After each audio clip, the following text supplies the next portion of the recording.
এই যে মিষ্টি ছেলেটাকে দেখলে তোমরা, ওর নাম হচ্ছে বিহান। আর সেদিন গিয়েছিলাম বিহানের জন্মদিনে আমরা কি খেলাম সেটাই আজকে তোমাদের সাথে শেয়ার করছি। প্রথমে দিয়েছিল ভেজিটেবল চপ, ডাল, আলু চিপস, আর ছিল পাবদা মাছের ঝাল। পাবদা মাছের ঝোলটা তো খুব সুন্দর হয়েছে, মাছের ঝাল দিয়ে খেতে আর মাছ দিয়ে খেতে সত্যি খুব অসাধারণ লাগলো। এরপর দিয়ে গেল আজকের শো স্টপার, খাসির মাংস। সাদা ভাতের সাথে কিন্তু খাসির মাংস খাওয়ার ব্যাপারটাই আলাদা, আর আমার খুব ভালো লাগে সাদা ভাতের সাথে খাসির মাংস খেতে।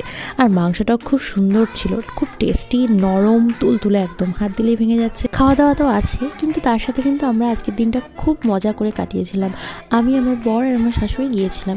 তো বিহান হচ্ছে আমার শাশুড়ি মায়ের স্কুলের একজন কলিগের ছেলে। এরপরে ছিল চাটনি, পাঁপড়, সন্দেশ, সবশেষে স্পেশাল মিষ্টিটা ছিল রাবড়ির সাথে কাঁচাগোল্লার একটা মিক্স। খুব ভালো লাগলো আইটেমটা খেতে। তো তোমাদের যদি আমার ভিডিও ভালো লেগে থাকে অবশ্যই আমার চ্যানেলটিকে সাবস্ক্রাইব করো, আর আমার